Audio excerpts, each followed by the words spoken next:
Hello, hello, hello, and welcome.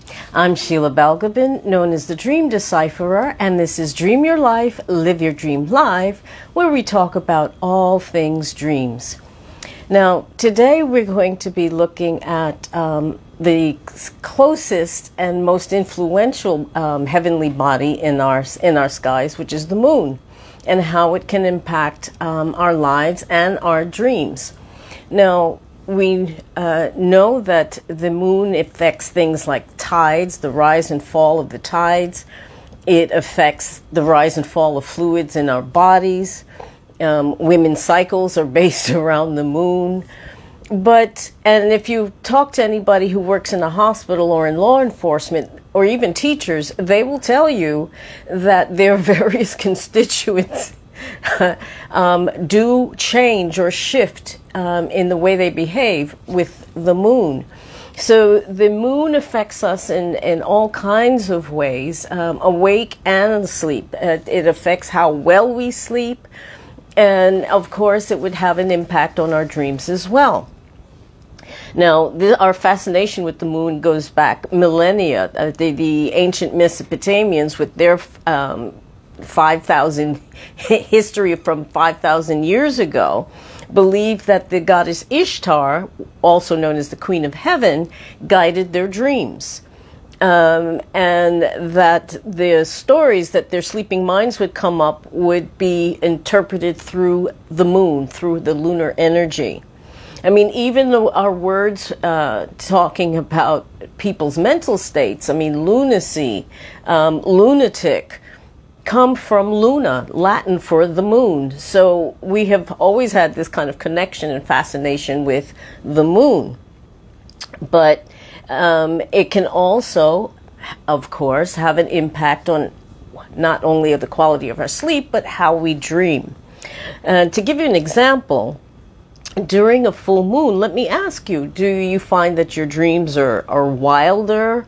Or maybe that during a new moon, your dreams seem to have a deeper meaning.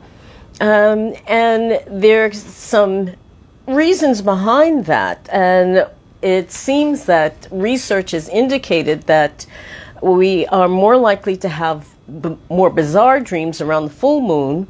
And at the spiritual level, people are more drawn at that time to uncovering the meaning of their dreams. Eclipses, on the other hand, lunar eclipses, make the dreams a bit more shady, if you will, a bit more wild, a bit more intense in the mood, the feelings that they evoke. The eclipse dreams, if you will, can really shake us up and force us to kind of reveal things, to lay the cards on the table, so to speak, and they will help to bring things to an end and also start something new, which can be either very scary or very exciting, depending on how you look at it and what's going on. Now, according to some research that has been done, it does seem to be a link between the moon's phases and how well people sleep. And it's as I was stated earlier, it affects both the quantity and quality of sleep.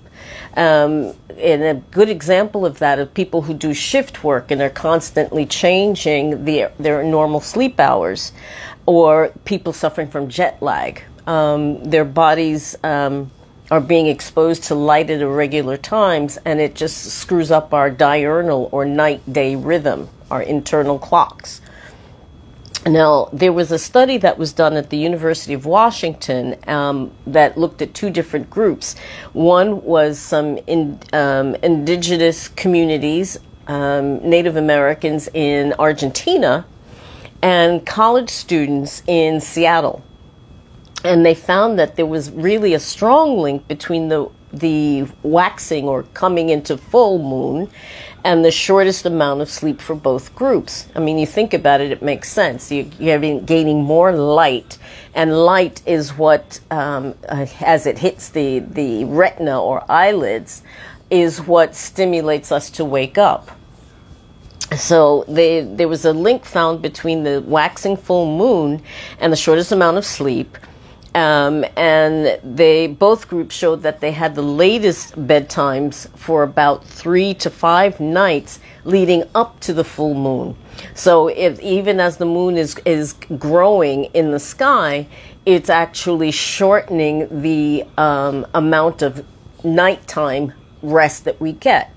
And that makes sense. We're diurnal creatures, which means we function a day-night schedule. So the more light there is, the more our natural tendency is to wake up or to sleep less.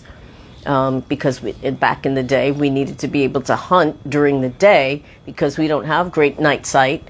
And we needed to get ourselves into shelter to avoid predators. So the findings of this study indicated that the moon's phases do actually impact our sleep, and the more limited access we have to electric light, in other words, light pollution in cities and whatnot, the stronger the moon's effect on our sleep. So because it's the only real light there is, so that when you don't have artificial light turning night into day, we follow the rhythms and patterns of nature. So we take a brief look at the different phases of the moon and what they might stimulate in terms of dreams, such as going from the new moon to the full moon, and then the waning moon back to the new moon. So a full cycle. There's 8 phases of the moon, and each phase can evoke different types of dreams, perhaps. For example, the first phase, which is the new moon, or the dark of the moon, because it's still to grow. New moons are often connected with having visions of some kind, spiritual awakenings, being able to go within and seek our inner truths, and manifesting things, manifesting our goals, whatever they may be. So new moon dreams are a good time to be able to reflect, set intentions that you want to see grow, which makes sense, and gaining an understanding of yourself. This can be of real help when there are decisions, important decisions that we need to make, as whether it be career, whether it be personal, family things, whatever it may be. So, and some of the symbols that are associated with new moon dreams may include keys or doors opening, finding new pathways, new doors to open or to walk through, unlocking something in ourselves, or taking advantage of opportunities, perhaps. Water is always a symbol of the unconscious mind and the potential that lies untapped within us. It could be perhaps about stars and the planets, having a spirit, in a sense, guiding us and showing us and pointing the way.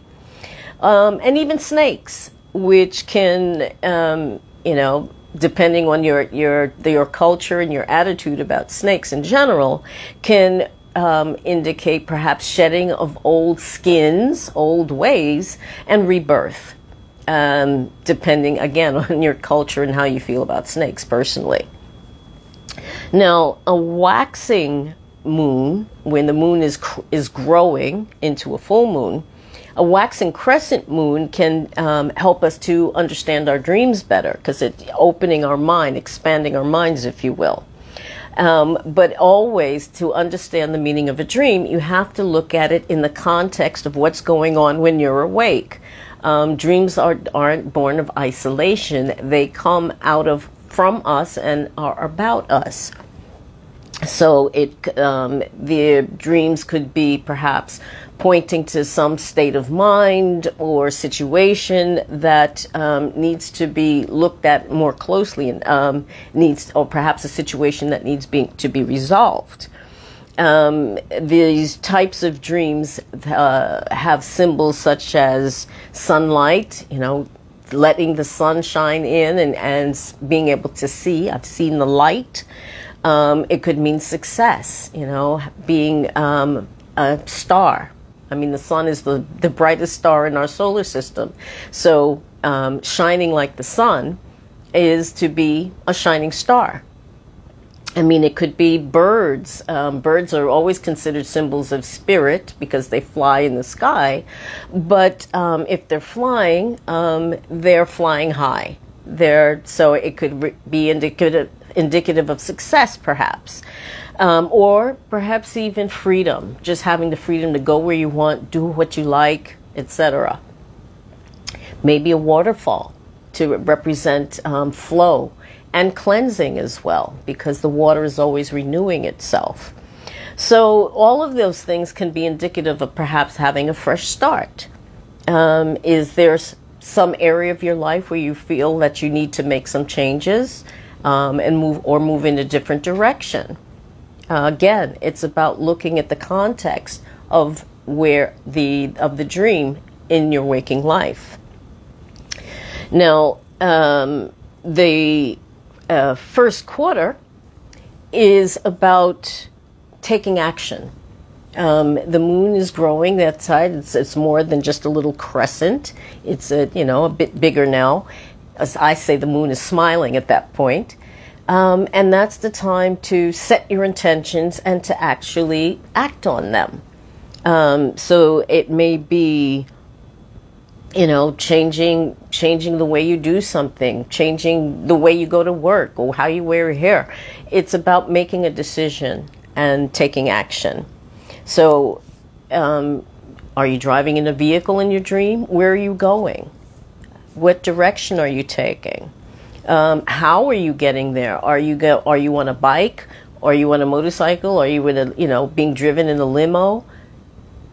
All of those things have a bearing on what the meaning of the dream is trying to tell you. But there's something about moving from one place or one state to another. Now, the fourth phase of the moon, or the waxing gibbous moon, could be building upon that action that you took, so that you're building a pathway to success of some kind.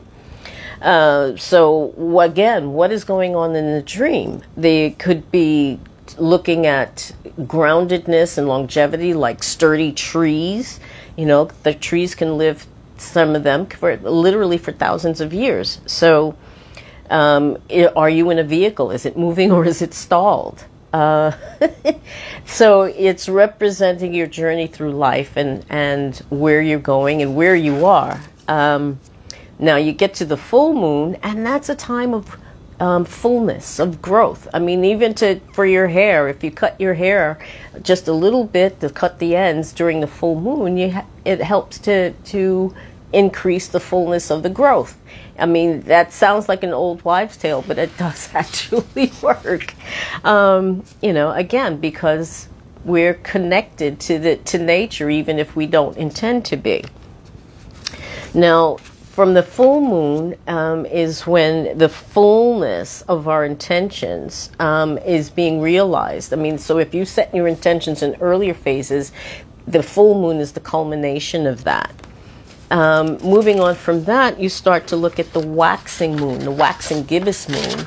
And that's a time for looking at what needs to go in your life, what needs to be removed. Is it a relationship? Is it a job? Is it a state of mind? It's time to release and to let go. And that's the waning stages of the moon, is about releasing. Now we move back into the quarter, the third quarter of the moon, and that could be uncovering truths, identifying what is actually true for you. The subconscious mind can see deeper truths about ourselves, which can give us insight that can lead to growth and making better decisions for our lives. So it may be about forgiving ourselves for things we've done in the past that we're not particularly happy about, or forgiving others. And forgiveness is not about other people, it's about us, because otherwise people live rent-free in your head when they don't need to. So that's the third quarter. Can things about losing things, letting go, dropping things may come up in dreams, and to indicate that, yeah, it's time to let some things go.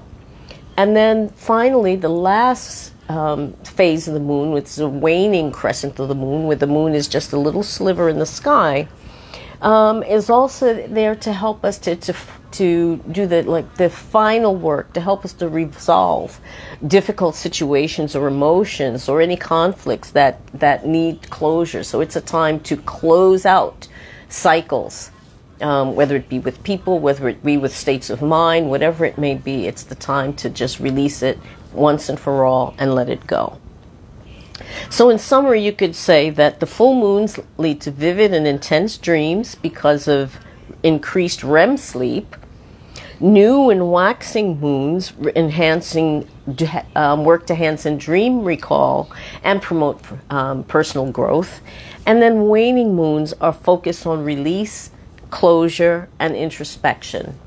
So those are the different ways and some of the symbols that may be associated with the moon and what we're dreaming about. And again, it's always about context, looking at what you're dreaming, how it makes you feel, what emotions are evoked, and where those emotions are showing up in your waking life. Thanks so much for watching and listening. Have a great rest of the day, and I'll see you again soon. Take care. Bye-bye.